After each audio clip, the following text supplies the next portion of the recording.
अस्सलाम वालेकुम, welcome back to my YouTube channel. पिछले लेक्चर में हमने ट्रांसफ़र ऑफ हीट के बारे में पढ़ा था और फिर आज हम उसकी एप्लीकेशंस पढ़ेंगे। इससे पहले 2 लेक्चर्स हो चुके हैं, आज 3rd लेक्चर है। इसको पढ़ना स्टार्ट करते हैं। एप्लीकेशन में सबसे पहले हमें जो पॉइंट बताया हुआ है वो कुकिंग के बारे में बताया हुआ है कि हम जो कुकिंग करते हैं किचन पैन में, तो उसमें ये तीनों प्रोसेसेस इन्वॉल्व होते हैं जो हमने हीट ट्रांसफ़र के पढ़े थे, कंडक्शन, कन्वेक्शन या रेडिएशन। तो इस नीचे पूरे पैराग्राफ्स जो हमें इसके दिए हुए हैं, इन सब में इसमें कंडक्शन का बताया हुआ है, कंडक्शन कैसे इन्वॉल्व है कुकिंग में, कन्वेक्शन, और फिर नेक्स्ट पेज पे रेडिएशन का बताया हुआ है। ठीक है, सबसे पहले हम कंडक्शन के बारे में देख लेते हैं। इसमें सिर्फ ये बताया हुआ है कि जब हम पैन को स्टोव पे प्लेस करते हैं ना, तो जो वाटर मॉलिक्यूल्स यहाँ पे डायरेक्टली हैं, जो भी पार्टिकल्स यहाँ पे मौजूद हैं, सबसे पहले जो हीट यहाँ से इस पैन में ट्रांसफ़र होती है कंडक्शन के ज़रिए से। जो मेटल है पैन का वो एब्जॉर्ब करता है हीट को, किस वजह से? क्योंकि वो डायरेक्ट कॉन्टैक्ट में है स्टोव के साथ से। तो यहाँ से क्या हमारे पास कंडक्शन के ज़रिए से हीट ट्रांसफ़र होगी। नीचे जो ये पैराग्राफ दिया हुआ है इसमें कन्वेक्शन का बताया हुआ है। इसमें क्या है कि जब हम पैन में या पॉट में जो वाटर को अगर हीट कर रहे हैं तो वो हीटिंग जो है वो कन्वेक्शन के ज़रिए से हो रही है। कन्वेक्शन के ज़रिए से किस तरह से?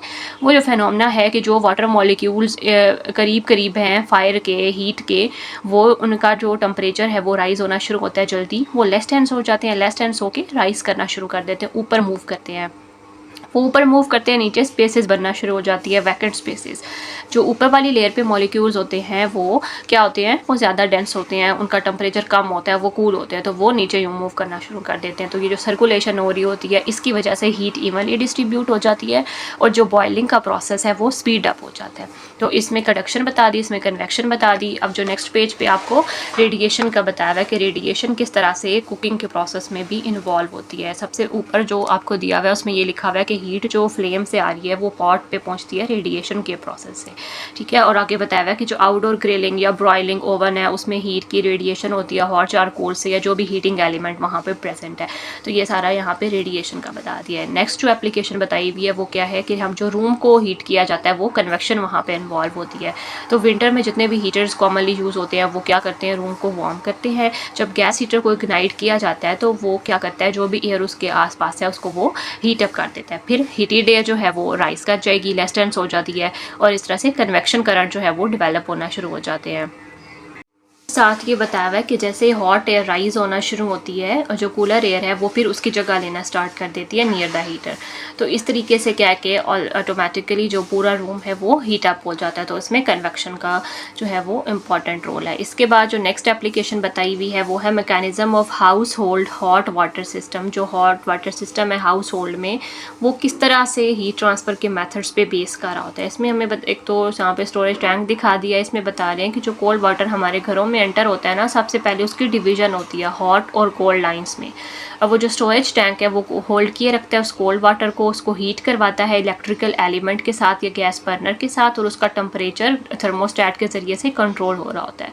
हॉट वाटर जो है वो नेचुरली राइज करता है टॉप ऑफ द टैंक में, और जब हम एक हॉट वाटर टैप को ऑन करते हैं तो हॉट वाटर हमें उसका वो फ्लो आउट होना शुरू हो जाता है। और जैसे ही हॉट वाटर जो है हम उसको यूज़ करते हैं, जो कूलर वाटर है वो रीहीट होना शुरू हो जाता है। तो ये साइकिल कॉन्टीन्यूसली जो है वो एक steady supply of hot water को मेंटेन रखता है, अवेलेबल रखता है। ये साथ में आपको फिगर दिखाई हुई है जो हाउस होल्ड वाटर सिस्टम है इसके बारे में। नेक्स्ट पेज पे एक और एप्लीकेशन दी हुई है जो कि है मेंटेनिंग लिक्विड टेम्परेचर। ये बहुत इंपॉर्टेंट है। ठीक है, बहुत इंपॉर्टेंट कॉन्सेप्ट है इसमें थर्मस फ्लास्क से रिलेटेड। इसमें क्या बताया हुआ है कि जब हम रैप करते हैं इंसुलेटर को अराउंड अ हॉट ऑब्जेक्ट या अराउंड अ हॉट या कोल्ड लिक्विड जो भी है, तो उससे क्या होता है कि हम फ्लो ऑफ हीट को एक तरह से रिड्यूस करवा देते हैं। और ये जो प्रॉपर्टी है इंसुलेटर की जिसकी वजह से मेंटेन रहता है टेम्परेचर लिक्विड्स का, इस प्रॉपर्टी को हम थर्मस फ्लास्क में यूज़ करते हैं जिनको वैक्यूम फ्लास्क बोला जाता है। ये जो आपको फिगर दिखाई हुई है। और जो थर्मस फ्लास्क है इसके आगे हमें कंस्ट्रक्शन सबसे पहले बता दिया कि ये डबल वॉल्ड कंस्ट्रक्शन इसकी होती है। ठीक है, एक आउटर वॉल है ये जो बनी हुई है, बाहर आउटर वॉल दिखाई हुई है, फिर अंदर इनर वॉल है और दोनों के दरमियान क्या है? वैक्यूम है। अब क्या है कि दरमियान में वैक्यूम है, वैक्यूम में से कंडक्शन जो है हीट की वो पॉसिबल नहीं है। ठीक है, और जो ट्रांसफ़र ऑफ हीट है वो वैक्यूम में नहीं हो सकता, आउटर वॉल से भी फिर वो पॉसिबल नहीं है। वैक्यूम से ही होके वो बाहर जाएगा ना, जब दरमियान में वैक्यूम है तो वैक्यूम से वो आउटर वॉल में नहीं हीट वहाँ पे ट्रांसफ़र हो सकेगी। तो इस तरीके से रिडक्शन हो जाती है हीट लॉस की। कन्वेक्शन जो है उसके लिए क्या रिक्वायर है कि मूवमेंट होनी चाहिए एयर की हीट फ्लो के लिए, तो कन्वेक्शन करंट्स यहाँ पे वो भी नहीं बन सकते। कुछ हीट जो है सिर्फ लॉस होती है रेडिएशन की वजह से, ना कंडक्शन हो रही है ना कन्वेक्शन हो रही है, सिर्फ जो हीट का लॉस आ रहा है थोड़ा बहुत वो रेडिएशन की वजह से है। और इस रेडिएशन की वजह से जो लॉस हो रहा है हीट का, उसको हम कैसे बचा सकते हैं, उसे कैसे प्रिवेंट किया जा सकता है कि जो इनर वॉल्स है फ्लास्क की उनको सिल्वर्ड कलर में पेंट किया जाता है। इसका क्या मकसद है कि सिल्वर कलर जो है वो एक अच्छा रिफ्लेक्टर है, तो ये उस हीट को जो है रिफ्लेक्ट करवा देता है। और रिफ्लेक्ट किस तरह से करवाता है कि हीट दोबारा से लिक्विड में ही आके जो है वो फॉल करती है और इस तरह से हीट लॉस मिनिमाइज हो जाता है। कुछ हीट जो है वो फ्लो आउट हो जाती है, थोड़ी बहुत जो मटेरियल है फ्लास्क का और जो लिड है, ठीक है, ढक्कन जो उसके ऊपर होता है, वहाँ से थोड़ी बहुत हीट जो है वो निकलती है। तो जो इंटीरियर है थर्मस फ्लास्क का उसको स्टेनलेस स्टील के साथ बनाया जाता है। मकसद क्या है कि उसकी लो कंडक्टिविटी है, जो लिड्स हैं, जो ढक्कन है उसका वो प्लास्टिक से बनाया जाता है। इसका मकसद क्या है कि प्लास्टिक जो है वो ट्रैप कर लेता है एयर को और वहाँ पे इंसुलेशन वो बेहतरीन प्रोवाइड करता है। ठीक है, इसके बाद हम नेक्स्ट एप्लीकेशन की तरफ मूव करते हैं। ये क्या है, reducing thermal energy transfer in the buildings. अच्छा, इसमें बता रहे हैं कि हम अपने जो बिल्डिंग्स वगैरह अपने घरों में उसमें जो कॉस्ट आती है समर में उसको कूल डाउन करने की और विंटर्स में हीट अप करने की, वार्म करने की, तो उससे हम किस तरह से बचा जा सकता है, किस तरह से हम बचा सकते हैं इस कॉस्ट को कि हम थर्मल इंसुलेशन करवा लें। ठीक है, इससे क्या होता है, ये समर में इससे जो हीट का गेन है जो हॉट आउटसाइड इन्वायरमेंट से आ रहा है कूलर इंटीरियर में, उसको बचाया जा सकता है। तो बिल्डिंग ऑटोमेटिकली कूल रहेगी और हमें एयर कंडीशनिंग की ज़रूरत नहीं पड़ेगी। इसके अलावा कंडक्शन और कन्वेक्शन को रिड्यूस करवाने के लिए डबल वॉल ग्लेजिंग विंडोज़ को यूज़ किया जाता है। उसमें क्या होता है, वैक्यूम या एयर होता है उसकी वॉल के दरमियान, या हम फोम को यूज़ कर सकते हैं, फॉल्स सीलिंग को यूज़ किया जा सकता है। डिफरेंट यहाँ पे मेथड्स बताए हुए हैं। और एंड पे एक और ये बता दिया कि हम अगर वेंटिलेशन को भी यूज़ कर लें, ठीक है, वेंटिलेशन को यूज़ करने से भी समर में जो है वो टेम्परेचर को मेनटेन किया जा सकता है, रिड्यूस किया जा सकता है। नेक्स्ट एप्लीकेशन टेम्परेचर मेजरमेंट की बताई हुई है, जो हम इंफ्रारेड थर्मोमीटर के ज़रिए से मेजर कर सकते हैं टेम्परेचर को। इसमें ये बताया हुआ कि जो हमारे पास कोई भी बॉडी है, हॉट बॉडी, उसमें से हमें हीट निकलती हुई अगर फील होती है तो वो दिखाई तो नहीं देती, तो वो हीट जो रिलीज़ हो रही होती है, इमिट हो रही होती है, रेडिएशन की फॉर्म में होती है, जिसको हम इंफ्रारेड रेडिएशन बोलते हैं। ये विजिबल तो नहीं होती लेकिन इसको सेंस किया जा सकता है क्योंकि इसमें से हीट आ रही होती है। जो हीट सन से आती है, हीटर से आ रही है, हॉट प्लेट से आ रही है, उन सब में इंफ्रारेड रेडिएशन से ही हीट इमिट हो रही होती है। तो हम इसके बारे में कह रहे हैं कि ये अनसेफ है और ये इम्प्रैक्टिकेबल है कि हम डायरेक्ट फिजिकल टच के ज़रिए से इस चीज़ के बारे में बताएं कि इंफ्रारेड रेडिएशन है या नहीं। तो हम इस मकसद के लिए क्या करते हैं, थर्मोमीटर को यूज़ करते हैं। उस थर्मोमीटर को क्या बोला जाता है, इंफ्रारेड थर्मोमीटर बोला जाता है। ठीक है, इसमें हमें एग्जांपल बताई हुई, जैसे कोरोना पेंडेमिक में इंफ्रारेड थर्मोमीटर्स को यूज़ किया जाता था टेम्परेचर को मेजर करने के लिए, और बाकी आगे इसके डिफरेंट एप्लीकेशंस बताई हुई हैं। फिर नीचे यहाँ पे इंफ्रारेड थर्मोमीटर को यूज़ करने के कुछ मेथड बताए हुए हैं कि हमने क्या करना है कि सबसे पहले तो डिवाइस के ऊपर जो इंस्ट्रक्शंस लिखी हैं उनको केयरफुली रीड करना है, पावर को एडजस्ट करना है, उसका अपने स्केल जो है वो डिसाइड करना है कि आप सेल्सियस में रीडिंग लेना चाहते हैं या डिग्री फ़ारेनहाइट में उसकी रीडिंग लेना चाहते हैं। थर्ड पॉइंट में आपने क्या करना है कि थर्मोमीटर का जो सेंसर है उसको टारगेट सरफेस पे प्लेस करवाना है, प्रेस करना है, होल्ड करना है ट्रिगर को जब तक कि आपको रीडिंग दिखाई नहीं देती स्क्रीन पे। जब आपको एक बार एक बीप की आवाज़ सुनाई दे या स्टेबल रीडिंग दिखाई दे, आपने ट्रिगर को रिलीज़ करके टेम्परेचर को नोट डाउन कर लेना है।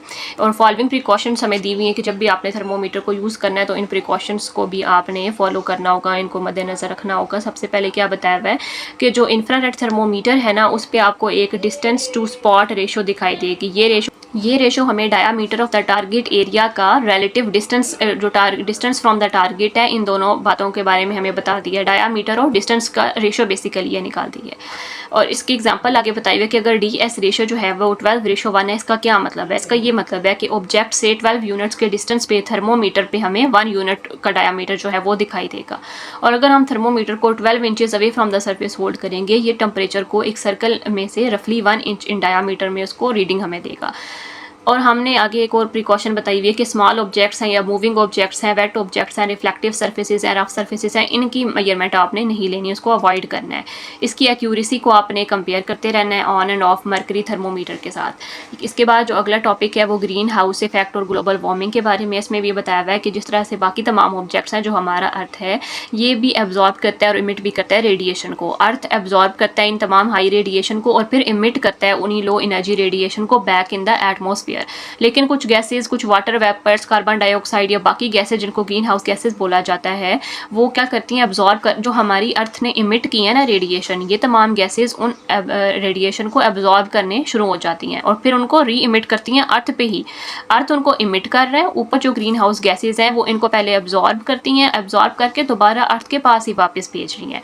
और इस सारे फिनोमेना की वजह से क्या होता है, अर्थ का टेम्परेचर बढ़ना शुरू हो जाता है। इसके नतीजे में इसको हम ग्रीन हाउस इफेक्ट बोलते हैं और इसका एक हार्मफुल इफेक्ट क्या है, जो ग्लोबल वार्मिंग है।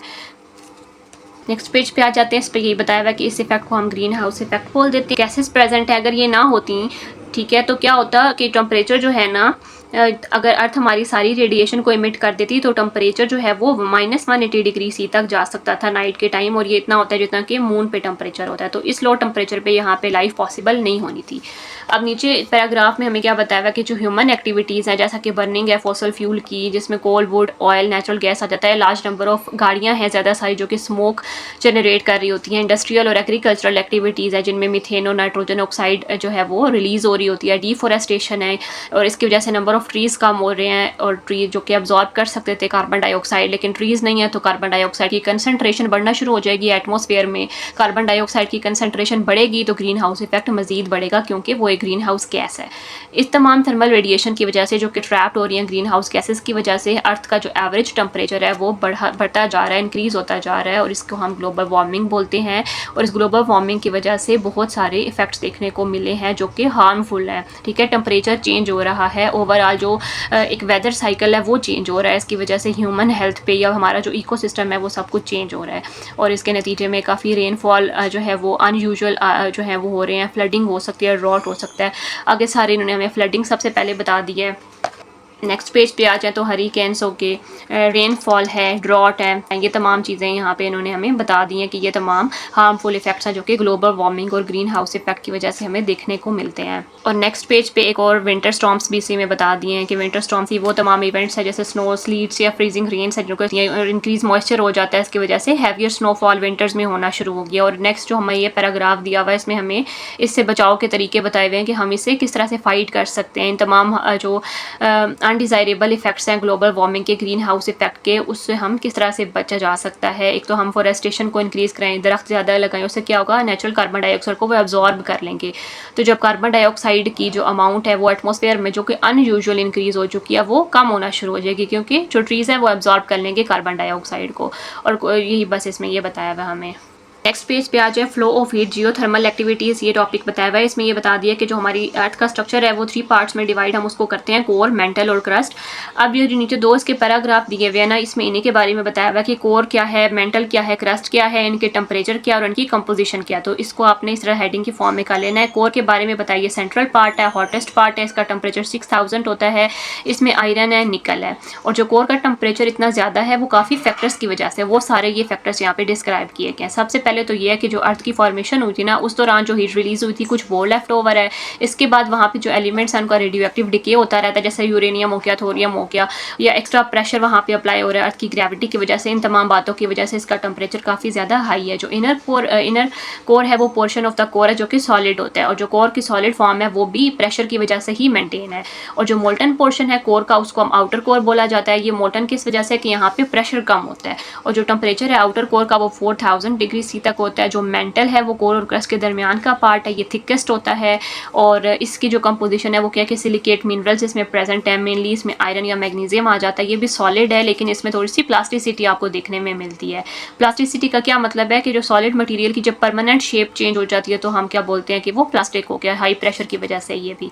और जो क्रस्ट है वो आउटर पार्ट है अर्थ के स्ट्रक्चर का, इसमें भी सिलिकेट मटीरियल्स हैं। इसकी भी 2 पार्ट्स में इसको डिवाइड किया गया है, कॉन्टिनेंटल क्रस्ट और ओशनिक क्रस्ट में। और जो लाइथोस्फीयर है वो लेयर है जो कि क्रस्ट और अपर मेंटल के दरमियान की है। और इसके बाद जो एस्थेनोस्फीयर है ये लिथोस्फीयर और के दरमियान बीनीथ प्रेजेंट है, और ये क्रिटिकल रोल परफॉर्म करता है प्लेट टेक्टोनिक्स में। मैग्मा मोल्टन या पार्शली मोल्टन रॉक है जो कि बीनीथ अर्थ क्रस्ट प्रेजेंट होती है। ये पार्शियल मेल्टिंग करवाती है मेंटल और क्रस्ट की, और इसमें यहाँ पे वेरियस जियोलॉजिकल प्रोसेसेस चल रहे होते हैं, उसकी वजह से मेल्टिंग कॉज करवा देती है। नेक्स्ट जो नीचे टॉपिक है फ्लो ऑफ मैग्मा के बारे में। इसमें बताया हुआ है कि एक्सट्रीमली हाई टेम्परेचर उसकी एक रेंज बता दी है 2000 से 6000 के दरमियान कोर और क्रस्ट के दरमियान होती है। और यहाँ पे जो इंटेंस हीट है ना ये कुछ सॉलिड रॉक्स को पार्शली मेल्ट करवा देती है। जब रॉक्स मेल्ट होती हैं तो वो मैग्मा बना देती हैं। और ये जो मोल्टन मटेरियल है मैग्मा, ये लेस डेंस होता है as compare to solid rocks के। हीट ट्रांसफर होती है कोर से मेंटल में कंडक्शन के प्रोसेस के जरिए से। MCQ के लिहाज से बहुत इंपॉर्टेंट है क्योंकि टेम्परेचर डिफरेंस होता है कोर और मेंटल के दरमियान। इस पे आज तो इस पे यही बताया हुआ है कि अभी हमने पिछले पेज पे ये पढ़ा है कि टेम्परेचर डिफरेंस होता है, उस वजह से कंडक्शन होती है। मैग्मा हीट अप हो जाता है, लेस टेंस होता है, राइज अप होता है, हीट को ट्रांसफर करता है। हॉट मैग्मा जिस तरह से हमने कन्वेक्शन में जो पढ़ी बात, उसमें वाटर मॉलिक्यूल जैसे राइज अप होते हैं, सेम यहाँ पे क्या है, हॉट मैग्मा राइज अप होता है, कोल्ड मैग्मा उसकी जगह आना शुरू हो जाता है। ये प्रोसेस की वजह से यहाँ पे कन्वेक्शनल करंट डिवेलप होना शुरू हो जाते हैं और मैग्मा जो है वो बॉटम से क्रस्ट की तरफ मूव करना शुरू कर जाता है। और जब मैग्मा फ्लो होता है तो ये रॉक्स को, बाकी रॉक्स जो इसके रास्ते में आ रही हैं उनको भी मेल्ट करवाता है, उनकी कंपोजिशन को चेंज भी करवा सकता है। जब मैग्मा कूल डाउन हो जाता है, सॉलिडिफाई होकर रॉक्स डिवेलप होना शुरू हो जाती हैं। और अगर मैग्मा को एक रास्ता मिल जाता है वेंट्स या फिशर्स में से तो ये लावा की फॉर्म में बाहर भी निकल सकता है। नेक्स्ट टॉपिक में वोल्केनिक इरप्शंस के बारे में बताया हुआ है। इसमें ये कह रहे हैं कि मैग्मा जो है वो मेंटल से निकल भी राइज कर रहा होता है कन्वेक्शनल करंट की वजह से, प्रेशर डिफरेंस जो होता है मेंटल और क्रस्ट के दरमियान इसकी वजह से। और फिर कह रहे हैं कि ये मैग्मा चैम्बर में स्टोर होता है। मैग्मा जब राइज करता है ना तो उसका प्रेशर डिक्रीज होता है, लेस टेंस हो चुका होता है ना, और इसकी वजह से क्या होता है कि डिजॉल्व गैसेज जितनी भी है, जैसा कि वाटर वेपर है, कार्बन डाइऑक्साइड या बाकी वोलेटाइल्स हैं, वो भी रिलीज होना शुरू हो जाते हैं और इंक्रीज करवा देते हैं मैग्मा चैम्बर के प्रेशर को।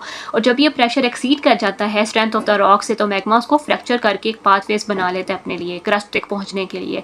और इसकी वजह से वोल्केनिक इरप्शन हो जाती है मेन ओपनिंग के जरिए से और यहाँ से हाई प्रेशर गैसेज निकलती हैं।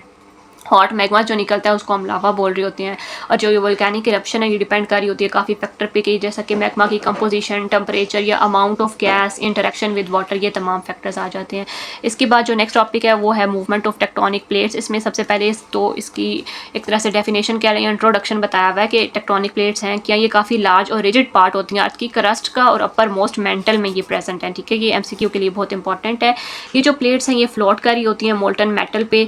ठीक है, और ये टेक्टोनिक प्लेट इंटरैक्ट करती हैं एक दूसरे से और इन्होंने जनरेट करवाती हैं जियोथर्मल एक्टिविटी, जैसा कि अर्थक्वेक हो गया, वोल्केनिक इरप्शन हो गया। और जो मूवमेंट है ये किस वजह से होती है, जो मैग्मा का कन्वेक्शनल करंट है ना उसकी वजह से ये मूवमेंट हो रही होती है। और ये जो कन्वेक्शनल करंट्स है मैग्मा के वो प्लेट्स को ड्रैग करते हैं और इनकी हॉरिजॉन्टल मूवमेंट को कॉज करवाते हैं। और जो सिंकिंग है डेंस या कोल्ड मैग्मा की कन्वेक्शन की वजह से वो अप्लाई करते हैं एक पुल टेक्टोनिक प्लेट पे और वो मूव करवाते हैं, जैसा कि नेक्स्ट पेज पे फिगर में हमें दिखाया हुआ, उसको हम नेक्स्ट पेज पे देखते हैं। और नीचे बताया हुआ है कि जो मूवमेंट है टेक्टोनिक प्लेट्स की वो काफ़ी स्लोली होती है, फ्यू सेंटीमीटर्स होती है एक ईयर में। ठीक है, पर ईयर। और इस मूवमेंट की वजह से टेक्टोनिक प्लेट्स जो हैं वो मूव अपार्ट हो जाती हैं, डाइवर्ज भी हो सकती है, स्प्रेड भी हो सकती हैं, कम टुगेदर यानी कि कन्वर्ज हो सकती हैं या ट्रांसफॉर्म इनकी फॉल्टिंग या स्लाइड पास्ट कर सकती हैं, ट्रांसफॉर्म फॉल्टिंग कर सकती हैं। ये नेक्स्ट पेज है, इस पे हमें वो टेक्टोनिक प्लेट्स की मूवमेंट दिखाई हुई है जो मोशन ऑफ मैग्मा की वजह से होती है। इसको आपने एक नज़र देख लेना है। नेक्स्ट जो बॉक्स बना हुआ है इसमें इन्फॉर्मेशन दी हुई है, 7 मेजर टेक्टोनिक प्लेट्स दी हुई हैं, ये इंपॉर्टेंट हैं, इन सब के नाम आपने याद करने हैं।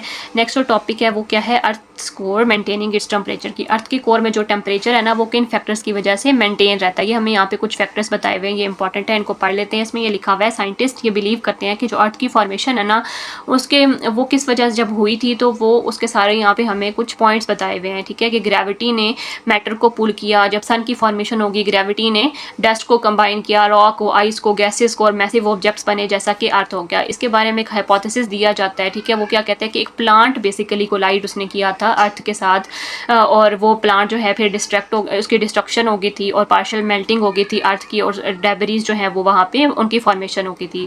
और जो अर्ली एटमॉस्फेयर था उसमें सिर्फ हाइड्रोजन है, हीलियम है या कुछ क्रस्ट थी वो सॉलिडिफाई हुई, वोल्केनिक इरप्शंस हुए, एस्टेरॉयड इंपैक्ट्स हुए जिनकी वजह से वाटर के वेपर, अमोनिया, फिर कार्बन डाइऑक्साइड वजूद में आए।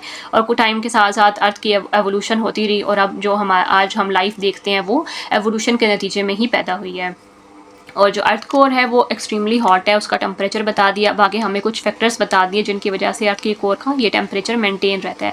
सबसे पहला जो पॉइंट है वो residual heat from the formation है। इसमें हमें ये बताया हुआ है कि अर्थ की फॉर्मेशन जो हुई, ठीक है, उस दौरान जो हीट रिलीज हुई थी कुछ हद तक वो हीट अभी भी जो है वो रिटेन की हुई है, रिटेन है अर्थ के कोर में। तो वो जो रेजिडुअल हीट फ्रॉम फॉर्मेशन है वो इसके बारे में यहाँ पे बताया हुआ है।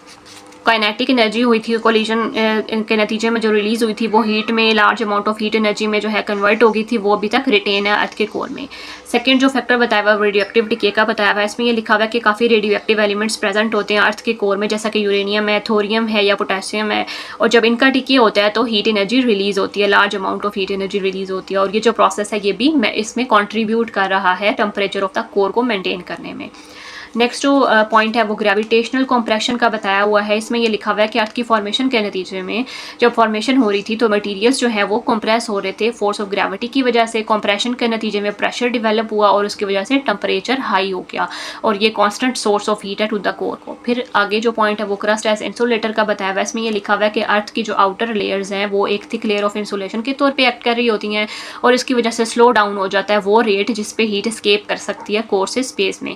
तो क्रस्ट जो है उसने खुद इंसुलेटर के तौर पे एक्ट करते हुए इस हीट को रिलीज होने से रोका हुआ है, और इसकी वजह से उसका टेम्परेचर जो है वो हाई मेंटेन है। तो आगे ये बताया हुआ कि वो मैकेनिज्म्स जो कि जनरेट करते हैं हीट को, ये ग्रेजुअली स्लो डाउन हो रहे हैं, और इसकी वजह से हीट एस्केप भी होती है अर्थ में से। लेकिन ये प्रोसेस इतना स्लो है कि कोर जब तक ये हो रहा होता है, इतने स्लो रेट पे हो रहा होता है, तो कोर उस दौरान मैनेज कर लेती है अपने टेम्परेचर को मेंटेन करना। और ये सब कितने 4 बिलियन ईयर्स हो चुके हैं, और इस दौरान हमें कुछ भी ऐसा देखने को नहीं मिला कि हम कहें कि कोर का टेम्परेचर बहुत ज़्यादा हद तक ड्रॉप हो चुका है। ऐसा नहीं है, ठीक है। ये बहुत इंपॉर्टेंट फैक्टर्स थे, इनको अच्छे से आपने प्रिपेयर कर लेना है। आज के लेक्चर में हमारा ये चैप्टर की जो थ्योरी है वो कंप्लीट हो गई है। इस पूरे चैप्टर में आपको कोई कन्फ्यूजन हो, कोई चीज़ समझ नहीं आई हो, तो आप कमेंट सेक्शन में पूछ सकते हैं, मैं आपको आंसर कर दूंगी। ये चैप्टर आपने कंप्लीट अच्छे से प्रिपेयर कर लेना है। इसके न्यूमेरिकल्स मैं ऑलरेडी अपलोड कर चुकी हूँ, और नेक्स्ट लेक्चर में मैं एक्सरसाइज में जो कॉन्सेप्चुअल क्वेश्चंस हैं या MCQs हैं वो अपलोड कर दूंगी। Thank you for watching. अल्लाह हाफिज़।